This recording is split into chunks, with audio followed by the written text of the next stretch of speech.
Hi guys, I'm Carol Alwood and you found Can't Stop Writing with author Carol Alwood. I provide fiction writing tips and reader resources, and I'm testing out YouTube for authors so you can decide if YouTube is right for you. Stick around, I will be right back.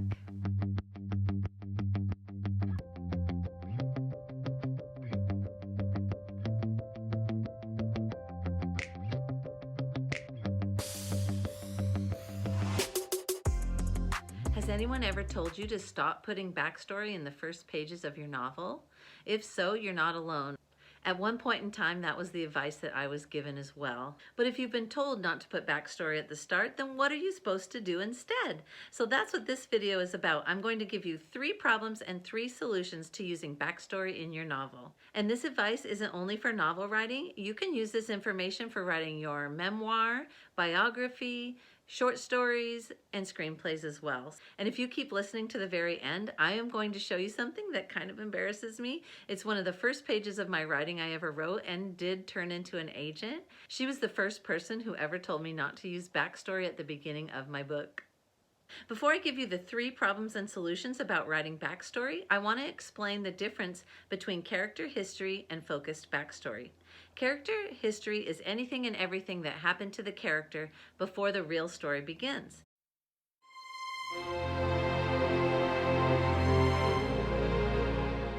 It can even be the coffee that they were drinking that morning. It can be all the details from childhood, and it's not important to put every part of character history onto the page. So there's character history, but then there's also focused backstory. When I say focused backstory, what I'm talking about is one painful event that happened in a character's life that still affects them today. And they're suffering from that pain. They haven't moved past it. They might be aware that they're still suffering. They might be totally unaware that they're suffering. But this thing that happened in their past is still affecting them, and it's part of their journey in the story now. Problem number 1. Authors include too much character history on page 1. Just because you know everything about your character doesn't mean you have to write it. Sometimes we fall into this trap because we think all of this work that we've done to invent this so interesting character should definitely make it on the page. Or we think, you know, in order for my reader to even care about this story, they have to know all the stuff that made my character into who they were this day. In working with writers, I've found this tendency is just very common. I've worked with nonfiction writers too, who wanted to tell everything that happened up until the point that was actually interesting. But readers don't want to hear about all the uninteresting stuff. They just want to know about why someone became the way that they are, the part that's interesting. So the solution to this problem number 1, including too much character history on page 1, is to choose one painful event from a character's past and focus on that. My book, Focused Backstory, explains all this, but I want to get into it just a little bit today. If you choose one painful event from a character's past and you show how it's still affecting them today, it can be much more powerful than just going down the laundry list of where they were born, how many siblings they had, who died when. If you focus on this one event that changed them and causes them to still need to grow, it can be very interesting. One of the tips that I will give you that is in my book is to give your character a quirk that stems from their past pain. This event in their past that caused them pain, and they're carrying it around because they're not fully healed from that past pain. Problem number 2. Authors choose to include information that doesn't move the story along. When you're writing, you need to be considering your reader wants to keep turning pages, and the way to get your reader to keep turning pages is to only include the information that moves the current story forward. So for example, let's take that character who has a book in their back pocket and we don't understand why they're always carrying this thing around and it seems totally unimportant, but they're acting weird because it seems to mean everything to them. If something were to happen to this book in their back pocket, that would move the story along. It would cause the old pain to resurface, and then they might even have to admit to some of the other characters why they were so upset. And addressing that past pain and moving forward along their character arc is moving the story along. Now, just because you want to choose one thing from your character's past that's causing them pain, it doesn't mean that you can't include additional elements from other backstories that move the story along. The point is that the information that you tell about the past should be still affecting what's going on in the story right now. Problem number 3, authors don't understand the backstory that they include has to have a specific purpose. There's a lot that goes into creating a character that has depth. But don't be tempted to throw stuff in there just because it's cute or funny if it doesn't have a specific purpose to your story.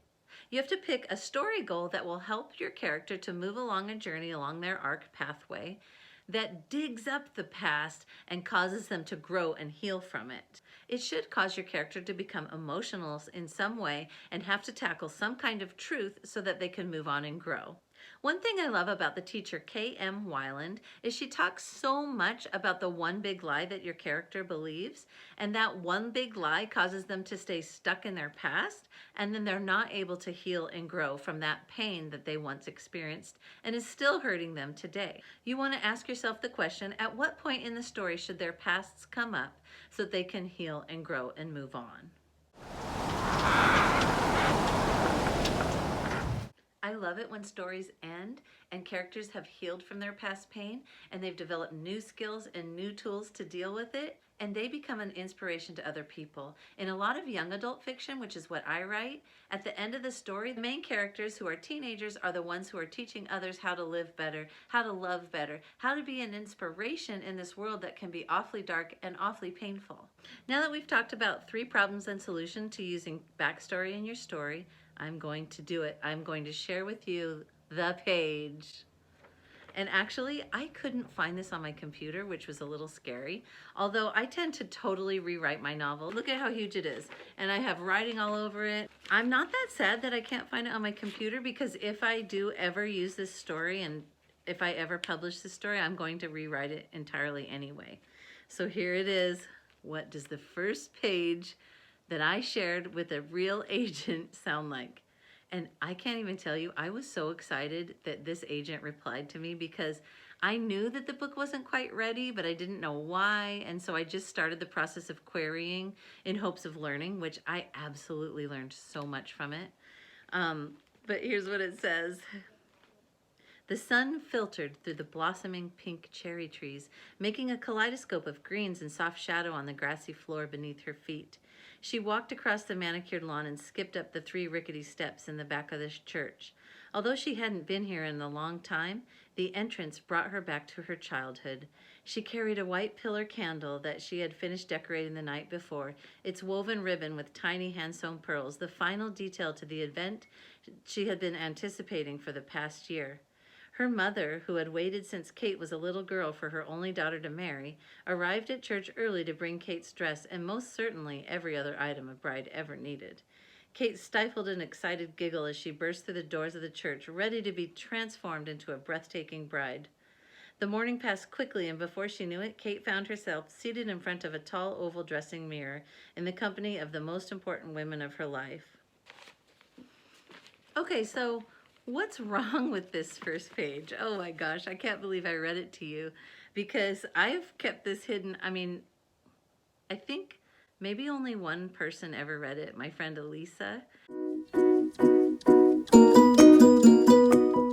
And she said it was good, it could have more depth.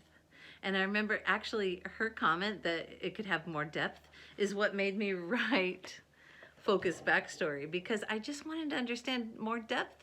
How? What? The reason that this doesn't work is, one, it sounds like a lot of telling to me. Yes, there was a little bit of showing that she walked across the pathway, but chapter 1 is an event, is something that takes place in the past. I think at this point I knew not to call it a prologue. I called it chapter 1, but it is, for all intents and purposes, a prologue. It's Kate and Matthew getting married. And then chapter 2 goes on to have them stepping through the front door of their 3-bedroom home, and they're carrying their newborn daughter Hope home. I basically was trying to cheat. I turned chapter 1 into a prologue, and so I didn't admit it was a prologue. And also, it's not impactful. It's their wedding. It's a happy event. I don't get any sense of any kind of pain that Kate is in here. Later on in the story, you go on to find out something painful happens, but I just didn't set it up correctly. Nothing bad happened in this wedding. It's simply a wedding. Honestly, that's boring. Like, I just don't think readers want to read, oh wow, they're getting married, isn't that nice? You do not want reader feedback to be, oh, that was nice. I thought that was sweet. No. The page that I shared with you would have been written in 2005. And in 2016, I did another attempt at a beginning on that old project. And so on my website, you will find under Author Tools, the comparison between the first page and then the rewrite and my thoughts on what is different and how I've learned about writing backstory. The pages won't be publication ready. The process that I go through when I get ready to publish a book is I have many, many readers read it, giving me feedback. I rewrite it multiple times. I also do a sensory sweep, making sure that all the senses are there. So forgive any imperfections in these pages, and let's just look at it as an exercise in learning about writing backstory at the beginning of your novel. So we've gone through 3 problems and solutions for using backstory. If you found my video helpful at all, you might like Focus Backstory. There's also a matching workbook. Thank you so much for watching. I'm so excited to get this channel up and running. You'll notice I don't have that many subscribers because this is my second video. So if you liked it and you want to hear what's coming next, subscribe or hit the bell, and then you will be notified of what's coming next. I'm so excited to see where YouTube takes us. If you're an author and you're considering starting a YouTube channel, comment below and let's talk.